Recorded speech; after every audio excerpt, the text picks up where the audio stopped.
eu sou Alexandre Maron. E eu sou o Fábio Yabu. E esse é Outsider, o podcast oficial da produção original da HBO. Outsider. Baseado nos livros de Stephen King.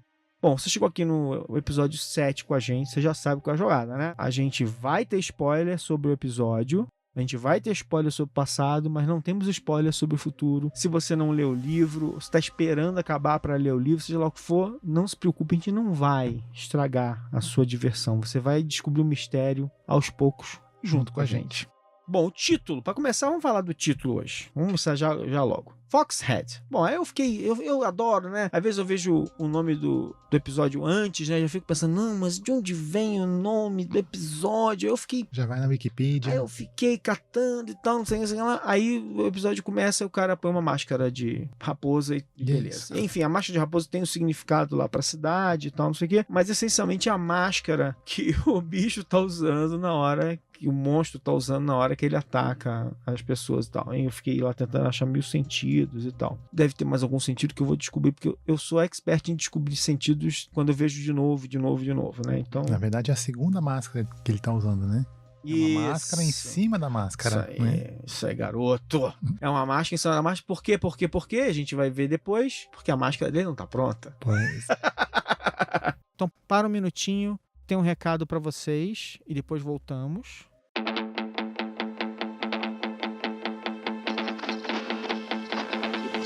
Olha, toda vez que eu revejo um filme ou então um episódio de uma série, eu descubro alguma coisinha nova, né? E mais do que nunca, essas obras modernas foram pensadas e criadas pra gente ver e rever, pra gente parar e dissecar. E o lugar perfeito pra isso é a HBO Go, porque são milhares de filmes, séries exclusivas, documentários especiais. É perfeito pra rever a série nova do momento e também os clássicos como Sex and the City ou Sopranos. Ou então se preparar para uma nova temporada maratonando as anteriores. Olha o Westworld chegando, gente. É por isso que o HBO Go é tão legal. Você pode assistir a programação do HBO em qualquer lugar, no celular, no tablet, no computador e na televisão. E quem já assina a HBO só precisa usar o login da sua operadora local. Se você ainda não é assinante, pode assinar direto do aplicativo. Você acessa no seu computador ou então baixa na sua loja de aplicativos predileta. Agora, tematicamente esse episódio, né, ele é mega importante porque ele é como se fosse uma dupla de episódios que tem um arco, né? No início do episódio passado ficou muito claro que o Ralph precisa fazer uma travessia para realmente se tornar útil, né? E a gente teve a discussão toda do besouro que tá de cabeça para baixo, que não consegue sai se virar, do lugar e tal. Então, uma das perguntas é o que o Ralph precisa para acreditar que ele está diante de um monstro, né? De um monstro mitológico, não só de um monstro porque fez uma coisa horrível, né? E aí a gente vai ver uma situação bem legal em que, com a ajuda da Holly, que é um gênio, uma pessoa brilhante, eles conseguem pela primeira vez criar uma situação em que eles criam uma hipótese e vão tentar prová-la, né? Exato, o método científico, né? E aí, isso é mega importante, porque, de certa forma, é uma abertura para que uma pessoa como o Ralph consiga assimilar o que está acontecendo. Pô, se ela está dizendo que tal coisa vai acontecer e acontece, né? Eu começo a ter um experimento provável, né? E a gente vai lidar com isso nesse episódio. Isso, né? É brilhante, né? Porque o Ralph, como você falou, é o personagem da ciência, né? Que ele precisa de evidências, de hipóteses, testar essas hipóteses, né? E a Holly, por mais que ela traga toda essa bagagem do sobrenatural, do desconhecido, ela também é uma pessoa da ciência. Isso. Né? Ela também é uma investigadora, ainda que particular. É. Então ela meio que ela joga com as mesmas regras que o Ralph, só que ela enxerga possibilidades que ele não enxerga. Né? Então... ela é chapa do Stephen King, né?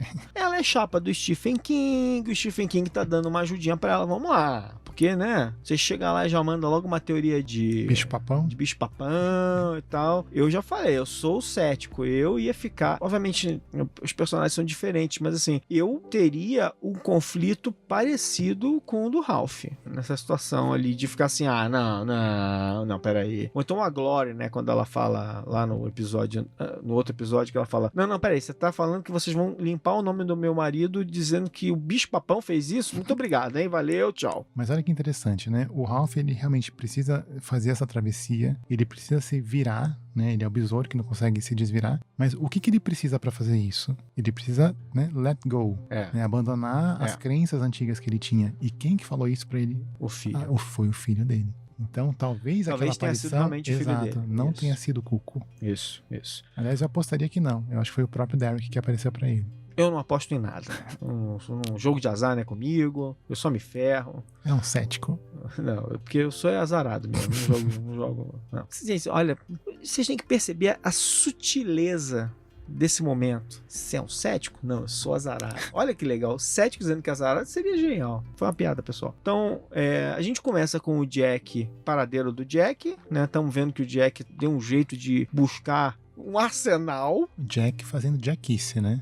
Um arsenal. Então, assim, se alguém tava pensando que ele podia ser procurado pela polícia, agora tá. Mais do que procurado e tal. Procurado, armado e perigoso, toda aquela coisa, né? E grande parte desse episódio é sobre acompanhar a jornada do Claude, né? Que a gente falou, um cara legal, parece ser um cara bacana, foi elogiado pelo chefe. Então, a gente vai ver o Claude. O Claude tá indo encontrar o irmão, né? Porque, né? Aquela coisa toda, tentando botar ordem na cabeça dele, na vida dele e tal. Então, para isso, ele vai encontrar um irmão que legitimamente, pelo menos até aqui, ama o irmão e trata e recebe ele com carinho, né, de braços abertos e tal, as conversas dele, eles estão juntos e tal. Então temos o Claude aqui, e aí a nossa heroína tem uma ideia brilhante, né, porque de posse das informações, finalmente, quando ela começa ela junto quebra-cabeça, e ela saca que o Claude foi o cara arranhado, tal, ela fala, puxa, então peraí, agora a gente sabe o próximo passo do monstro, agora nós podemos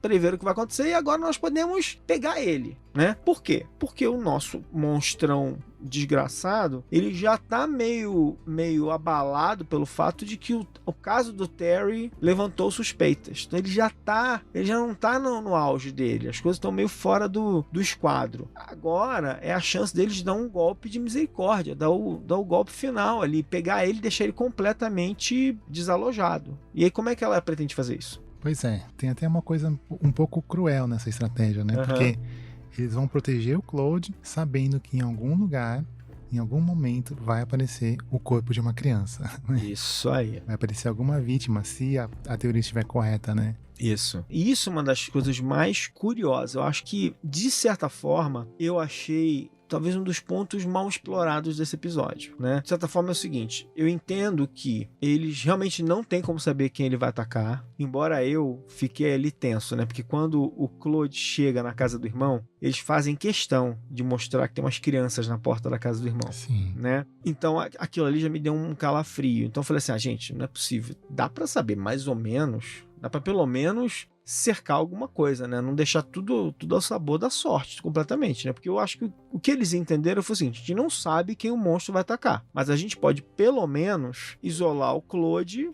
para que acabe o álibi do monstro, né? E a gente tenha como mostrar, expor que existe uma criatura fazendo isso. Legal essa ideia? Legal. Pragmática pra caramba, porque, de novo, é como vocês falaram assim, a gente não tem como saber mais do que isso. Vamos agir com o que a gente sabe e vamos tentar evitar o próximo crime. Esse a gente não vai conseguir evitar, eventualmente, né? Mas essa escolha deles, né, me pareceu, assim, até um pouco simplória, de certa forma. Eu não sei, achei que eles podiam ter ido mais longe do que isso, né? Porque sabendo que eles estariam com o Claude verdadeiro, né, que tem outro à solta, né, no momento que aparecesse outro corpo ou outro crime fosse cometido e esse Claude fosse preso, se é que ele seria, eles saberiam que ele é o Cuco.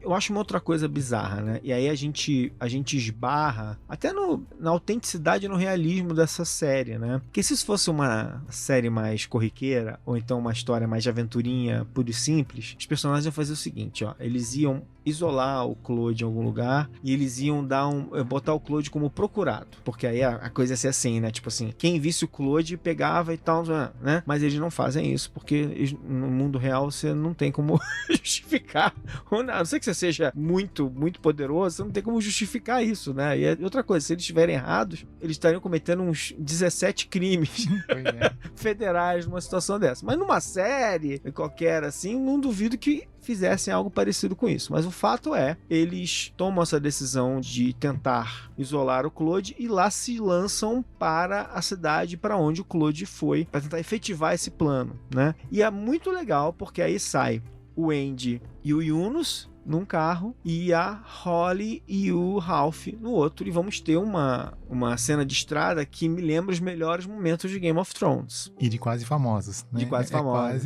É quase aquela cena deles cantando Tiny Dancer no ônibus. Né? Pois é. Eu acho muito legal, assim, eu acho, dando destaque para a cena em que o Ralph conta para ela da coincidência da música que estava tocando no dia em que a mãe dele morreu e não sei o que lá e tal, e aí ela para, e naquele momento você fala assim, putz, agora a Holly pode chegar pra ele e mostrar pra ele como esse mundo é cheio de coisas inexplicáveis e tal. Porque passaram 15 anos, né? Depois de 15 anos, quando o Derek, que era o filho dele, nasceu, isso, tocou a mesma música no rádio. Né? E aí ele pega, fala aquilo tudo pra ela, ela para, pensa, olha pra ele e fala, eu acho que é uma baita de uma coincidência. E é muito legal, porque ela podia ter usado ter sido desonesta, né? E falar, tá vendo? Pô, vem pro meu lado, faz a travessia. Mas ela não, ela é duramente honesta e eles querem a gargalhada, porque realmente a cena é boa. É uma cena muito boa. Para mim, as melhores obras de ficção desse tipo usam esses momentos para realmente construir personagens. São oportunidades no diálogo de não ser expositivo pura e simplesmente. Porque, por exemplo, contar uma história como essa que Ralph conta, de repente eu vou queimar minha língua depois, porque alguém inventa um jeito disso aí servir para alguma coisa. Mas é uma cena que não serve para nada além de caracterizar o personagem. Sim, né? De mostrar uma conexão, de mostrar... Porque a maneira como ela reage à cena é importante, a maneira como o Ralph guardou no canto da memória dele algo que ele não conseguia explicar. O momento em que a cena é apresentada também é muito importante. É porque a gente sabe que eles estão fazendo essa travessia literal, essa viagem que muitas vezes em filmes ou sei lá, em séries, é uma viagem de ônibus ou de trem. O trem é muito simbólico nesse sentido, né? Você tem, sei lá, a Katniss indo pra cidade, o Harry Potter indo pra Hogwarts, né? O momento da travessia é muito importante, né? E eles estão exatamente nesse momento. Por isso que essa cena é tão simbólica e tão importante, né? Imagina se essa cena se esse diálogo do Ralph, essa situação com a mãe dele, fosse apresentado num flashback. Isso. Não teria o menor sentido. Não teria a menor importância, isso aí. Porque a gente estaria trazendo um episódio pregresso da vida do personagem que não construiu ele, não colocou em nenhuma situação, ele não tirou nenhuma grande lição disso. Né? Qual foi a lição que ele tirou anos depois? Foi ele conversando com a Holly, dentro de um carro, indo pra batalha final com o Cuco, né? Isso. E ela fala, não, isso aí foi só uma coincidência, desculpa. E eles caem no riso. Eles caem no riso, exatamente. E é um momento de conexão forte deles, né? Juntando a isso o fato de que ela teve aquela conversa com ele falando, cara, ou você sai da frente, ou você ajuda, ou você não atrapalha, né? E ficou claro para eles, né? Havia ali uma clareza de que ele precisava abrir a cabeça dele naquele caso, né? De novo, né? Enfim, ou se prova que ela é uma louca e viajou, ou se prova que ela é genial e acertou, né? Como a gente tá no mundo do Stephen King, ele é genial e acertou, e a gente tá indo na direção de algo sobrenatural e real. Então, é toda uma construção importante, né? E dela chegar para ele e falar... Cara, você quer tanto, mas tanto resolver esse caso, você quer tanto chegar em alguma coisa que você está disposto a ir procurar o bicho-papão, aí validar ou invalidar a teoria. Você precisa disso, né? Quer dizer, ele está realmente completamente tomado para aquilo. E a própria Ginny chega, e eu acho essa cena me deixou tocado, assim, porque ela chega e fala assim, cara, não vai não, por favor, porque você não tá aparelhado para isso. Você não tá pronto. Você não vai enxergar. Exato. O bicho vai passar na sua frente para te matar e você não vai conseguir entender o que tá acontecendo, porque você não tá aberto. Essa cena me deixou tocado, assim, porque ela viu coisas que ele não viu, e nesse ponto, né, o El Cuco foi insidioso, né? Ele nunca se apresentou pro Ralph, né? A gente tinha a teoria de que teria sido o filho dele, mas a gente já tá até achando que não é mais e tal, que realmente era uma visão, enfim, era algo que o Ralph estava processando o luto do filho, talvez. E a gente até já chegou a algumas conclusões, né, de que o Cuco tem um método pra se aproximar das pessoas, né?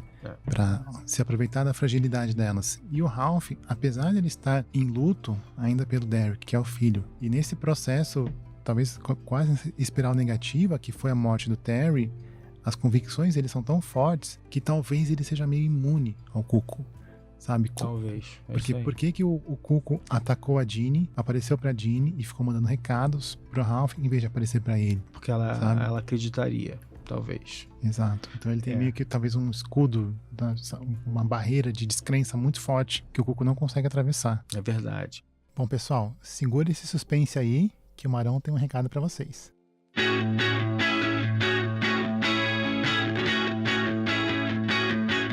Olha essa dica. Eu adoro mergulhar nos filmes e as séries que eu assisto. Deu pra notar, né, gente? Por isso que eu fico fazendo podcast. E pra isso, o HBO Extras virou um companheiro perfeito. Você baixa o app na sua loja de aplicativos para smartphone ou tablet e aí depois é facinho de usar. Você abre o aplicativo, aperta aquele botão que aparece e ele vai ouvir o áudio do programa e sincronizar. A partir daí é moleza. Você vê a cena na TV e vão surgindo diversas curiosidades no seu smartphone. E o Extras, ele traz detalhes escondidos e também uma coisa que eu acho primordial. Identifica diversas das músicas que você ouve e fica ali tentando descobrir de quem são. E pensa bem, é perfeito para usar com HBO Go. Depois de ver o programa pela primeira vez e curtir normalmente, você vai lá e assiste de novo, só que agora com os extras ligados. Eu faço isso direto. Beijo!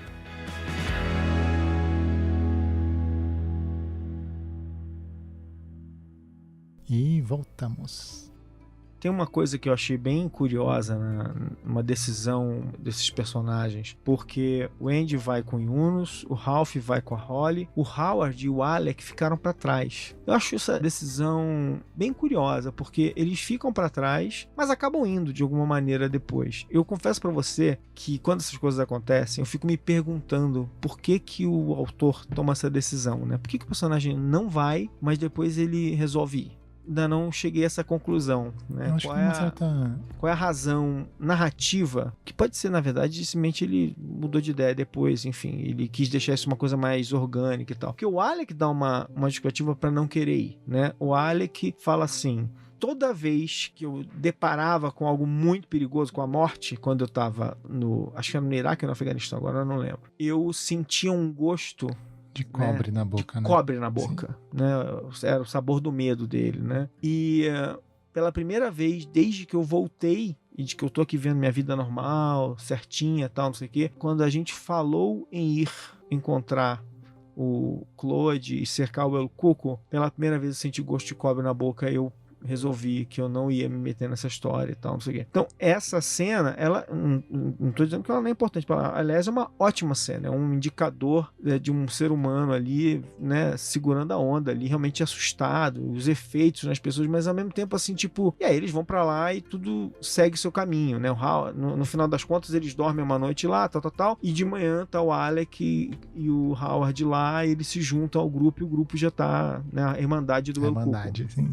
Então tem isso, achei bem curioso essa decisão, né? A gente vê o Claude e o irmão interagindo, vê o irmão é meio cabeça quente, a gente vê o Claude ser preso, aí a gente já tava aqui, tipo, né? Deve ter sido que eles devem ter pedido pra prender e tal, não sei o que, mas dá aquela sensação de que de repente já foi cometido o crime, a gente não viu, né? Sim. E fica aquela coisa. Até que você vê que eles mexem na ordem dos acontecimentos, porque a gente vai vendo também o Jack pegando pessoas, aí o Jack entregando, e aí o Jack sacrificando seres humanos, o Jack afundando cada vez mais, né? Sacrificando seres humanos para que o Cuco possa se alimentar e chegar no ponto que ele precisa chegar, e tudo isso vai acontecendo e tal. Então, a gente vai vendo todos esses acontecimentos, vai vendo que a série tá brincando com as nossas expectativas um pouco, né? Tipo, será que ele já mudou? Se não, é porque a gente não viu tudo, e ele pode efetivamente estar escondendo alguma coisa da gente, né? Então a gente fica nessa expectativa ali. Aí o Claude é preso, e o Claude é o mó espertalhão ali, daqui a pouco ele tá amigo dos caras todos, beleza, não sei o quê, e os caras só vão soltar ele quando os nossos heróis finalmente chegarem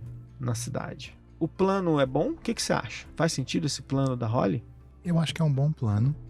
Eu acho que todos Fora a os... parte em que uma criança vai morrer. Fora que eles dependem, né? Que uma criança morra para que eles peguem o Cuco, né? Mas acho que é um bom plano, apesar desse lado. Mas acho que o mais importante é a gente também ver, como você falou, né? Por que o Alec e o Howie foram depois? Ou não aceitaram de uma vez, né? Eu acho que isso é legal quando você trabalha com um grupo de personagens muito diferentes, sabe? Porque cada personagem reagiu ao fato de que existe o bicho-papão de uma maneira muito diferente. Eu acho que isso é muito legal, sabe? Se todos eles, sei lá, juntassem os punhos e falaram, vamos lá, Igualdade do Cuco, né? entende? Faz sentido, é verdade. Tipo, por Terry! Não faria sentido, né? Então a gente vê como que essa realidade que foi dada pra eles afetou a cada um de uma maneira diferente e num tempo diferente, né? A Holly foi a primeira que aceitou e falou isso mesmo. É verdade. O Andy e o Yunis, né, foram junto. Já o Ralph e os outros foram afetados de maneiras muito profundas. E tem uma coisa bem interessante aqui que eu acabei pulando um pedaço aqui, que é assim, também não quero ficar sendo linear item por item, mas a decisão da Glory de não processar o Ralph, que o Howard conta pra ele, quando ele já tá dizendo que ele ia junto com a Holly, essa decisão é legal porque ela deu pra ele quase que uma missão, né? Ela renovou a missão dele de limpar o nome do Terry, né? Tipo assim, ele tava lá, eu tenho que ir lá, eu vou lá validar o bicho-papão e tal, mas quando ela fala, não, eu não vou processar o Ralph, porque ele é a única pessoa que tá lutando pra limpar o nome do meu marido, que, aliás, né, a gente viu no episódio passado que nem ela tá tão segura assim mais. Quando isso acontece é legal, porque isso também confere pra ele um objetivo muito claro, né, de redenção, né? Eu preciso limpar o nome do cara, é o mínimo que eu posso fazer. A vida dele não tem mais como trazer de volta. E ao mesmo tempo também mostra que a Glory também, ainda que ela estivesse totalmente descrente no último episódio, ela já começa a aceitar essa teoria da Holly. Pois é. O Claude, outra coisa importante, né? O Claude chega na casa do irmão, tem um monte de criança na frente, ou seja, vítimas à vontade ali pro monstro, a gente já falou. Tem uma outra coisa também que acontece na conversa da Holly com o Ralph, que é tipo assim, quando ele quase que começa a conversa, que ele fala assim, tá bom, beleza, vamos dizer que esse bicho existe, né? O que ele quer? Tipo assim, ele é só mal, né? E eu acho muito legal, porque ela não sabe também. Tanto quanto ele, ela tá tentando descobrir o que tá acontecendo e tal. E aí ela fala uma coisa... O que é que ele precise, né? Sobreviver, se perpetuar, se alimentar, alguma coisa. De alguma maneira, isso que ele está fazendo vai prover a ele as necessidades que a gente nem imagina que ele tem, né? Então também é um momento interessante. De novo, eu acho que essas conversas dele são muito importantes, né? E ele mesmo, pro Jack, ele confirma isso, né? Porque o Jack começa a levar corpos para ele se alimentar, né? Ele se alimenta, mas ele ainda fala, estou com fome. Preciso de mais. Ou seja, o que o sacia, provavelmente, além do elemento físico, né, de consumir, sei lá, carne humana, é também aquele sofrimento, porque ele é o grief eater, né? Ele come luto. Eu acho também, enfim, até pelo que acontece em seguida, a gente já fala disso daqui a pouco, mas eu acho também que ele tá voraz, porque eu acho que ele tá com pressa. Eu acho que ele tá ansioso, porque ele sabe que estão na cola dele e ele tá tentando acelerar o processo, só que ele não consegue. Que é o que eu acho que vai dar no primeiro erro de verdade que ele vai cometer. Nossa, erro, assim, tipo, descarado que ele comete, né? Porque até aqui os planos dele tinham funcionado, ele estava conseguindo, enfim, aconteceu, ele deu azar no caso do Terry, né? Mas assim, ele em geral o que ele conseguia fazer estava funcionando. Aliás, como a gente falou aqui, 2 episódios atrás, ele tem feito isso desde o disco dos Beatles. Desde que ele tomou o lugar do Paul. Isso aí. A minha sensação é de que ele botou o pé no acelerador e ele vai se precipitar. E, de novo, prova que a Holly estava certa, né? Porque aí a gente vai ver... E assim, né? Quando eles introduzem aquela família chegando no camping, você fala assim, puta, o que vai acontecer aqui? Eu já começo a ficar desesperado, já começo a pensar, quem vai se ferrar, menino ou menino? E aquilo já começa a me deixar nervoso. Eu já fico nervoso, já fico tenso e tal. A família fofinha, adorável, um senhor e uma senhora e 2 crianças, não sei se são netinhos, se são filhos, não sei. E aí, essa coisa do menino sair andando, de novo já começa assim, tipo, eles estão mostrando muito menininho para eu achar que vai ser o menino e eles pegarem a menina quando eu estiver menos esperando, o que tá acontecendo? Então, mas ela é mais velha, né? Ela é mais adolescente, ela já tá de olho no namorado e tal, ele busca crianças um pouco mais novas ali. E aí aquela coisa toda dele chegar perto do garoto, enrolar o garoto e tal, não sei o que, mas aquela máscara tem uma coisa muito interessante na discussão da máscara que a gente ficou discutindo na hora, né? Porque eu, como bom incrédulo, eu tava até o último momento achando, não é possível. Não é o cara, deve ser outra pessoa. Por que eles não mostram o rosto? E aí a gente vai entender isso na cena final. Mas eu achei muito legal essa sequência inteira. É mega tensa. Mostra ele usando aquela máscara, que é a máscara da raposa, e ele se precipitando, né? Ele realmente se precipitando. Ele não devia ter feito aquilo, ele não tá pronto, mas ele tá faminto, tá desesperado. A timeline dele deve estar errada, ou ele tá com pressa e se precipitou, ou alguma coisa nos dias dele atrasou e ele não conseguiu chegar no ponto que ele devia ter chegado ali, né? Alguma coisa aconteceu, porque o erro que ele comete é muito bizarro, assim.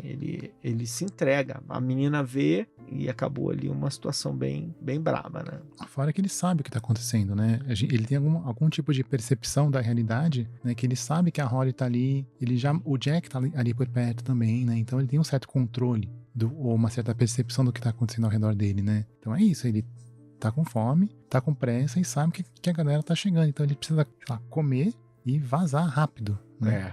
Isso aí. E aí ele comete um erro, não só avistado, como é filmado. E habilmente, a gente não vê isso imediatamente, né? Ele vai construindo essa incerteza na nossa cabeça. E eu sou o chato que ficou até o último momento falando, não é ele, ficou é outra o episódio pessoa. inteiro, não pode ser. Uma coisa que eu acho muito, muito interessante é assim, voltando um segundo aqui. Quando eles pegam o Claude está onde eles precisam, está na mão da polícia, eles vão lá convencer o cara a entregar a custódia para eles. Quando eles pegam o Claude, eles se encontram na porta, aquela coisa de ele se entreolha e fala assim, o que a gente vai contar para eles? E aí um pensa numa teoria, outro pensa em outra, ela fala assim, a verdade. A Holly, né? A Holly fala, vamos falar a verdade. Holly, né? E é muito interessante porque ela conta a história pro Claude, né? Felizmente a gente não precisa ver tudo, mas a gente vai pro ponto já que ela contou, e a cara dele tipo, putz, então é isso, por isso que eu tava sentindo que tinha alguém me vigiando, por isso que eu tava sentindo uma sensação estranha, por isso. Então é muito interessante, né? Tipo assim, o cara tem os instintos, ele tava sentindo que alguma coisa estava errada e não conseguia explicar aquilo. E aquilo tava deixando ele muito desorientado. E aí quando aquilo tudo faz sentido, porque embora a irmã dele fique cheio de coisa, se forma ali aquele grupo que vai proteger o cara ali, vai validar, né, a inocência dele, né, um monte de pessoas para ajudar. Essa sequência, de novo, mostra a diferença entre esse personagem e o Ralph, né? Porque o Ralph, você tá tendo que esfregar as coisas na cara dele pra ele acreditar, né? Ele ainda não tá 100% comprado na ideia, né? Ele não tá 100% comprado. Ele tá assim, o que eu tô fazendo aqui? Ele tá tipo 95%. Então essa sequência é bem interessante. Aí tem uma coisa que me incomoda, que é aquela coisa assim, tá, mas eles não deviam assim, ficar assim, deviam se algemar o cara, ficar...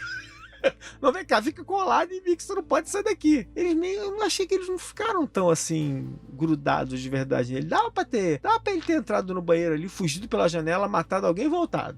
Mas era uma galera. Era uma galera. Era a Irmandade do Goku. Tá bom, tudo bem. Mas enfim, eu fiquei meio assim, tipo, achei que eles deviam ter grudado no cara ali. Eu grudaria. Mas até porque em termos narrativos, pra gente que tava assistindo, a gente sabia que aquele era o Claude do bem, né? Enquanto o Claude do mal tava solta. Pois é. Então acho que talvez uma algema ou amarrá-lo não faria diferença pra gente. Aí tem essa coisa da Holly falando pra ele assim, você precisa acreditar ou se atrapalha de novo, né? E tem uma coisa muito interessante que é ele falando assim, pô, cara, eu tô indo, mas eu tô indo no meu ritmo. E eu adoro que a Holly fala assim, então anda mais rápido, por favor. Então tem essas coisas são muito legais, cara.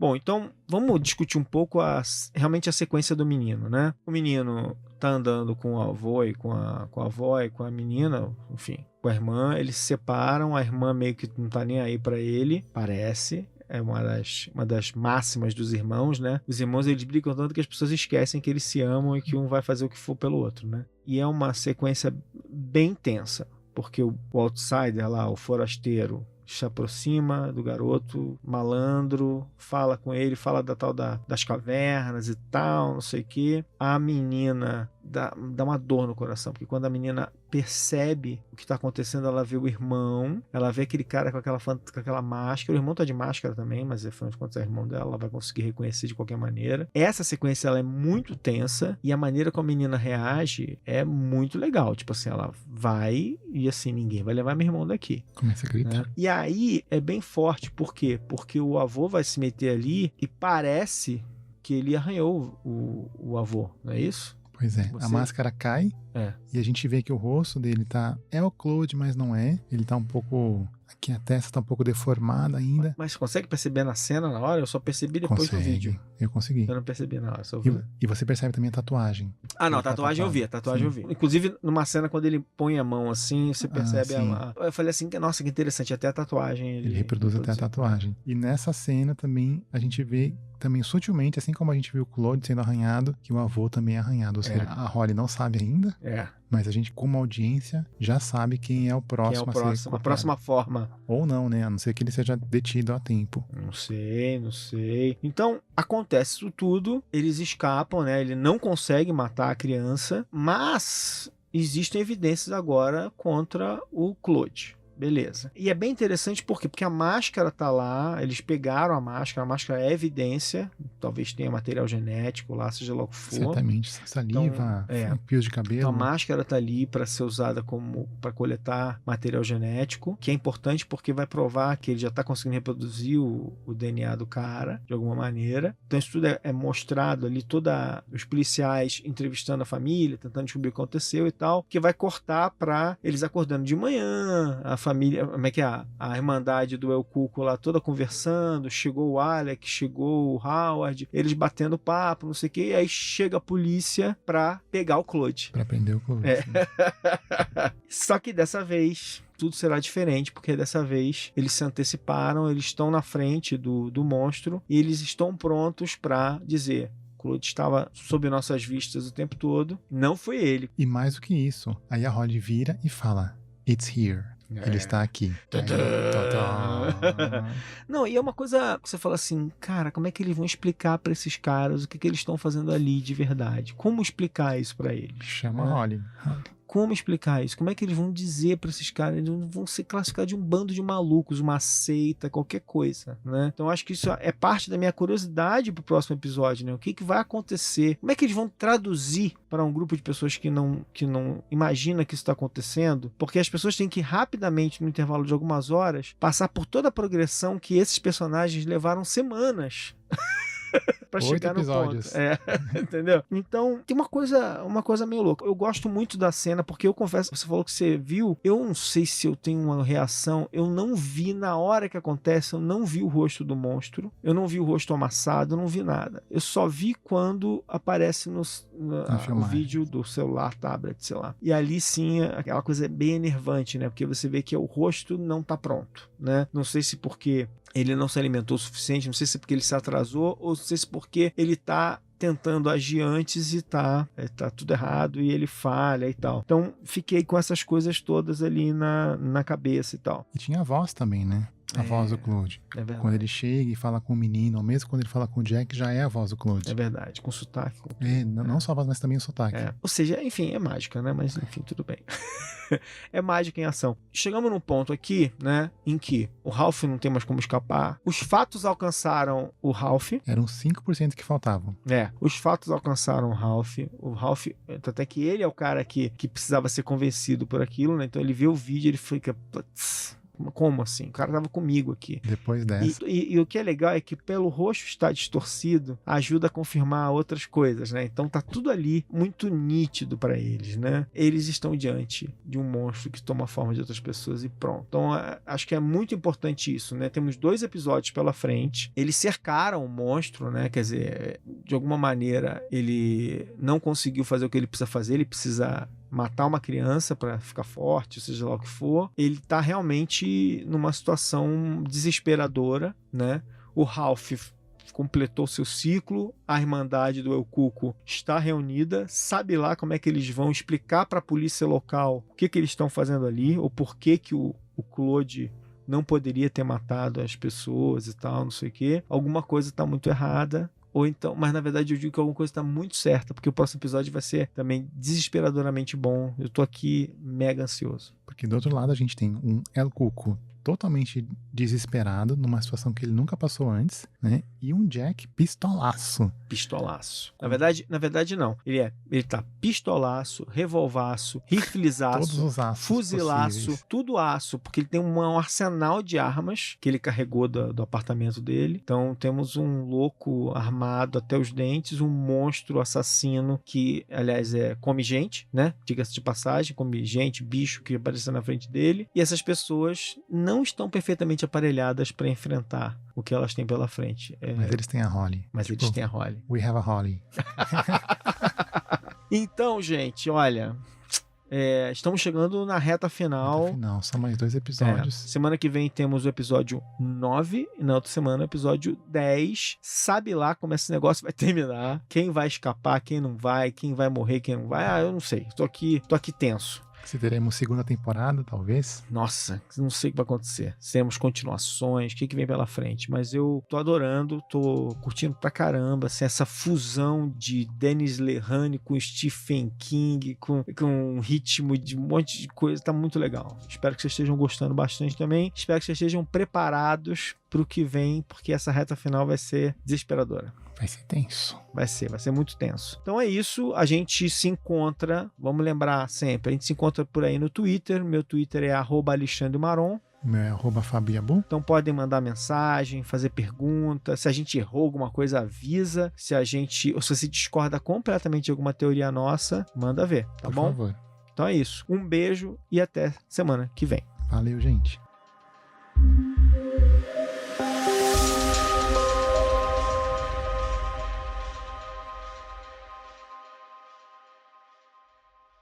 Você acabou de ouvir o podcast oficial da série da HBO Outsider, escrito, dirigido e apresentado por Alexandre Maron e Fábio Yabu, produzido por Guilherme Pinheiro, editado por Jéssica Correia, e é uma produção da Ampere e da HBO.